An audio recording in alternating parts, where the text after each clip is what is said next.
साथियों, जय भीम, जय भारत, जय मूल्यों से नमो बुद्धाय, जय विज्ञान, जय संविधान, जय जोहार। साथियों, जय भीम। मैं एडवोकेट अशोक कुमार कुशोत्रा फिर एक बार आपके सामने हाजिर अल्टीमेट रेवोल्यूशन चैनल के माध्यम से।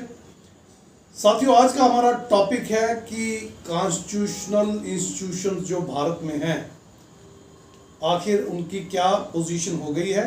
और उनमें से एक इंस्टीट्यूशन को आज हम ले रहे हैं जिसका नाम है इलेक्शन कमीशन ऑफ इंडिया, यानी ईसीआई। जैसा कि हम सब जानते हैं, हमारा संविधान डेमोक्रेटिक है, लोकतांत्रिक है, जमहूरियत के आधार पर बना है। इसका आधार है कि जो भी सरकार भारत में बनेगी वो लोगों की सरकार होगी, लोगों के लिए सरकार होगी और लोगों के द्वारा बनाई गई सरकार होगी। यानी पीपल्स रिप्रेजेंटेटिव चुने जाएंगे, वो संसद में बैठेंगे या विधानसभाओं में बैठेंगे या लोकल बॉडीज में बैठेंगे और फिर लोगों के बारे में, उनके हितों को ध्यान में रख के फैसले लेंगे। बुनियाद लोकतंत्र की इसी बात पे टिकी है कि ये सिस्टम कितना फेयर है।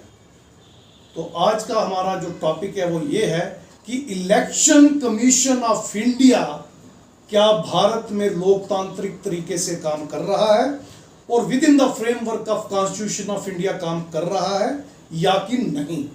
इस पर आज एक नजर डालेंगे। साथियों, बड़ा हो हल्ला मचा हुआ है पूरे भारत में। जैसा कि आप सब जानते हैं, अभी हाल ही में 5 राज्यों में चुनाव हुए हैं, सरकारें बदली भी हैं और खास करके वेस्ट बंगाल को लेकर बड़ा हल्ला मचा हुआ है।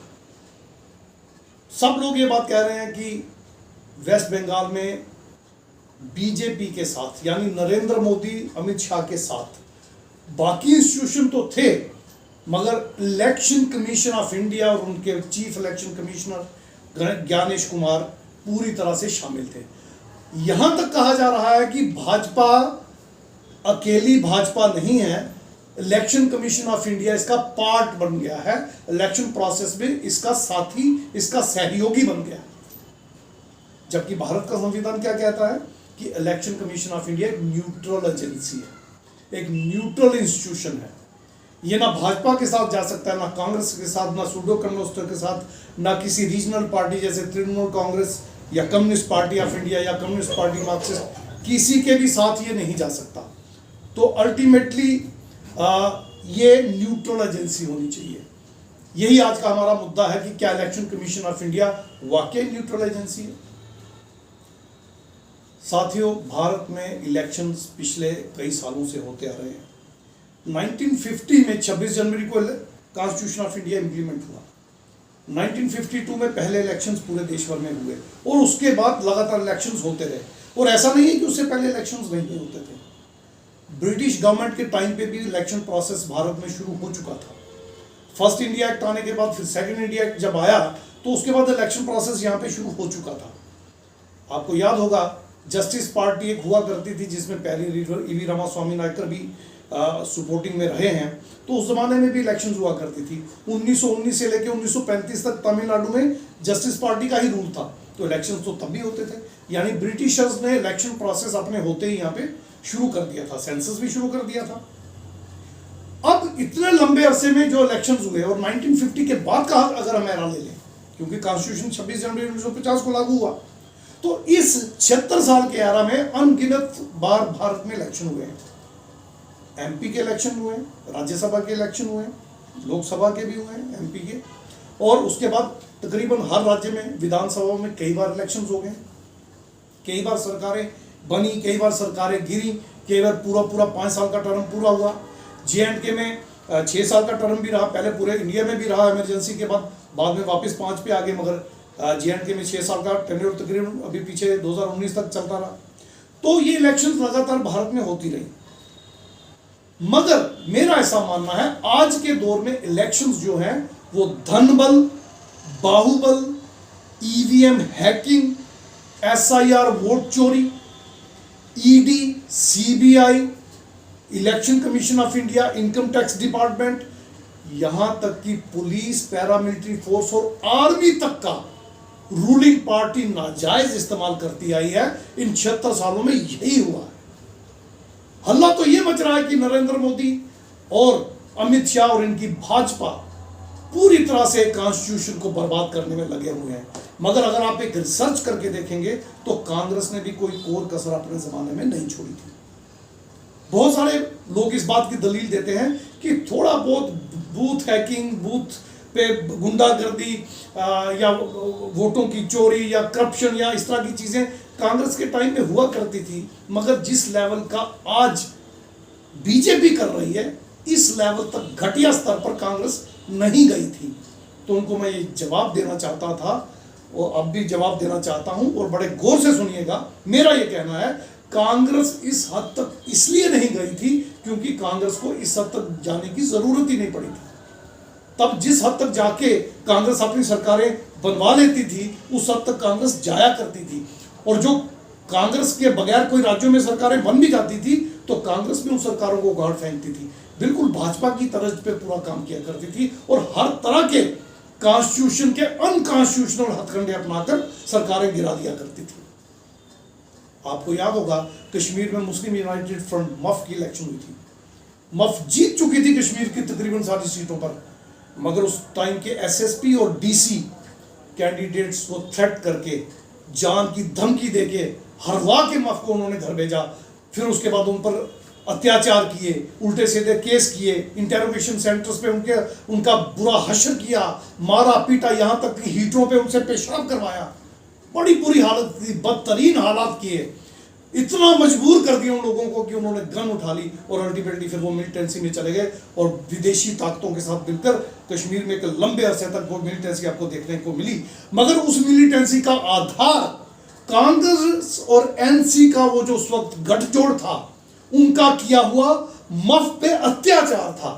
उसके नतीजे में कश्मीर में ये मिलिटेंसी आई, और ये सिर्फ कश्मीर में ही नहीं हुआ, जेएंडके में ही नहीं हुआ, पूरे भारत में कांग्रेस का यही पैटर्न था।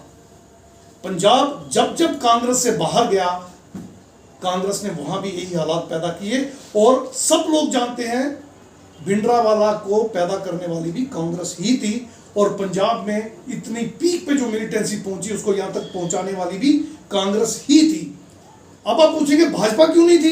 क्योंकि उन दिनों तक भाजपा ताकत में आई नहीं थी, कभी पावर में आई नहीं थी, सेंटर में उसने अपना रूल बनाया ही नहीं था, लिहाजा कांग्रेस ने कभी कोई कोर कसर नहीं छोड़ी। और अब 2014 में भाजपा अपने बूते पे सत्ता में नहीं आई, कांग्रेस ने एड़ी चोटी का जोर इस बार भी लगाया था, रोक दिया था भाजपा को, मगर बीजेपी और आरएसएस के पीछे इजराइल की एजेंसी मोसाद काम कर रही थी, अमेरिका की एजेंसी सीआईए काम कर रही थी, उनके पीछे अमेरिका और इजराइल काम कर रहे थे, और उनके पीछे उनके आका रोथस्चाइल्ड, रॉकफेलर, मॉर्गन भी काम कर रहे थे। अमेरिका की 3 business tycoon companies black rock भी काम कर रही थी, स्टेट स्ट्रीट भी काम कर रही थी, वैनगार्ड भी काम कर रही थी। तो इंटरनेशनल टाइकून्स जो हैं अल्ट्रा रिच, उनके साथ आरएसएस ने गठजोड़ कर लिया था, विदेशी ताकतों के साथ गठजोड़ कर लिया था। इतना बड़ा देशद्रोह करने के बाद 2014 में मोदी जी सत्ता में आ पाए, और 2019 में क्या हुआ आप जानते हैं? 2024 में 240 पे आके सिमट गए, पूरी दुनिया की ताकत लगाने के बाद भी वो अपनी मेजॉरिटी तक नहीं पहुंच पाए। तो किस किस का इस्तेमाल करते हैं?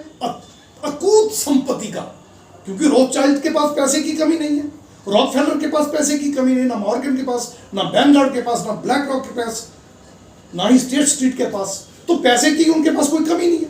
ट्रंप अपने मुंह से कह चुके हैं 11,000 करोड़ रुपया उन्होंने वोट टर्नआउट बढ़ाने के लिए महाराष्ट्र में दिया, और 10-10 हजार रुपए से इन्होंने एक एक वोट भाजपा ने उस पैसे से खरीदा, ये हम सब जानते हैं। और जब भाजपा की सरकार महाराष्ट्र में नहीं बनी थी तो कैंडिडेट्स को डराकर धमकाकर ईडी, सीबीआई, इनकम टैक्स सबका इस्तेमाल करके अल्टीमेटली वहां सरकार तोड़ के इन्होंने सरकार बनाई। तो ये सिर्फ एमएलए एमपी ही नहीं खरीदते, पूरी पूरी सरकार गिराने के पैसे इनके पास रहते हैं। 50-50, 100-100, 200-200, 500-500 करोड़ एक एक कैंडिडेट को देने के लिए इनके पास है। उसमें अंबानी अडानी भी इनके साथ शामिल हैं, जो देश का 35-35 लाख करोड़ रुपया लूट के ले गए इनके साथ मिलकर, और हम कुछ नहीं कर पा रहे। आज भारत की सारी सरकार इन अल्ट्रा रिच लोगों की कठपुतली बन के रह गई है।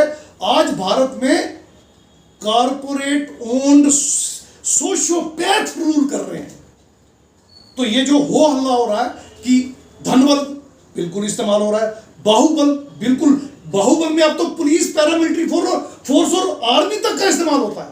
आप देखिए बंगाल में 2,65,000 सीआरपीएफ के जवानों का इस्तेमाल हुआ। यह मजाक नहीं है। पूरी स्टेट पुलिस स्टेट बना दी गई और पूरा सिस्टम कैप्चर कर लिया गया। उसके बाद ईवीएम हैकिंग भी हुई। एसआईआर वोट चोरी का तो आपको पता ही है। जितने मार्जिन से भाजपा वहां सत्ता में आई है उससे कहीं ज्यादा वोट तो उन्होंने कटवा दिए थे ज्ञानेश कुमार को इस्तेमाल करके। तो ये जो इलेक्शन कमीशन है पूरी तरह से हाईजैक हो चुका था। कहां है इलेक्शन कमीशन न्यूट्रल? यहां तक कि सुप्रीम कोर्ट भी भाजपा और आरएसएस के खेमे में चली गई, उसने भी कोई रिलीफ नहीं दिया। तो हमारा मुद्दा था क्या election commission of India neutral है? कभी नहीं था। 1950 से लेकर आज तक टीएन सेशन का एक दौर दिखता है जब हमें इलेक्शन रिफॉर्म्स अल्टीमेट लेवल के देखने को मिलते हैं। वहां थोड़ा सा ट्रस्ट बिल्ड होता है डेमोक्रेटिक सेटअप में और इलेक्शन प्रोसेस में। तो अल्टीमेटली मैं अपनी बात को यहां कंक्लूड करना चाहूंगा। हम चाहते क्या हैं? हम चाहते क्या हैं? जब धन बल का इतना बेजा इस्तेमाल हो रहा है, बाहुबल का इतना बेजा इस्तेमाल हो रहा है, ईवीएम हैक हो रही है, एसआईआर वोट चोरी हो रही है, ED, CBI, IT, election commission of India सब हाईजैक हो चुके हैं, कॉन्स्टिट्यूशन इंस्टीट्यूशन सब बर्बाद कर दिए गए हैं, इवन सुप्रीम कोर्ट तक को हैक कर लिया गया है, पुलिस, पैरामिलिट्री फोर्स और आर्मी तक का बेजा इस्तेमाल हो रहा है। तो हम चाहते क्या हैं? हम चाहते हैं एक कमिटेड चुनाव आयोग जिसका चीफ इलेक्शन कमिश्नर और उसके 2 और इलेक्शन कमिश्नर और पूरा तंत्र जो है वो निष्पक्ष हो, जो भारत में होने वाली हर इलेक्शन को इंश्योर करे कि वो फ्री, फेयर और ट्रांसपेरेंट इलेक्शन है, ये चाहिए। और इलेक्शन कमीशन में 1 रुपया भी कोई पॉलिटिकल पार्टी या कैंडिडेट ना खर्च करे। जितना भी खर्च इलेक्शन में हो सारे का सारा इलेक्शन कमीशन करे, जो सेंट्रल गवर्नमेंट की फंडिंग से हो। ये कम से कम हमें चाहिए, तब कहीं जाकर इलेक्शन कमीशन ऑफ इंडिया को हम फ्री, फेयर, ट्रांसपेरेंट मानेंगे और निष्पक्ष मानेंगे। आज इलेक्शन कमीशन ऑफ इंडिया वाज़ेह तौर पर पूरी तरह से वैसे ही भाजपा के खेमे में है जैसे कांग्रेस के समय में कांग्रेस के खेमे में था। आप इस बारे में क्या सोचते हैं? अपनी राय हमें जरूर दें। और इससे पहले कि मैं आपसे रजा लूं, मेरा फर्ज है आपसे रिक्वेस्ट करने का, कृपया अगर आप मूल निवासी बहुजन, SC, ST, OBC माइनॉरिटी हैं, मुस्लिम, सिख, क्रिश्चियन हैं, अगर आप मेरे समाज के बंधु हैं, भाई हैं, बहन हैं, जो भी हैं, कृपया आपसे हाथ जोड़कर निवेदन है मेरे इस चैनल को सब्सक्राइब जरूर करें, बेल आइकन का बटन दबाएं और ऑल का बटन दबाएं, लाइक करें, शेयर करें, सब्सक्राइब करें, कमेंट करें। कमेंट जरूर करें, आपके कमेंट्स हमें इंस्पायर करते हैं अगला वीडियो बनाने में और दिशा निर्देशित भी करते हैं कि किस तरह के वीडियोस आगे हमें बनाने चाहिए। फुले शाह और अम्बेडकरी विचारधारा के इस सफर में आप हमारे हम सफर ने एक बार फिर आपका तहे दिल से बहुत बहुत शुक्रिया। इन्हीं शब्दों के साथ दीजिए इजाजत, मिलते हैं अगले वीडियो में। जय भीम, जय भारत, जय मूल्य, नमो बुद्धाय, जय विज्ञान, जय संविधान, जय जोहार साथियों, जय भीम साथी।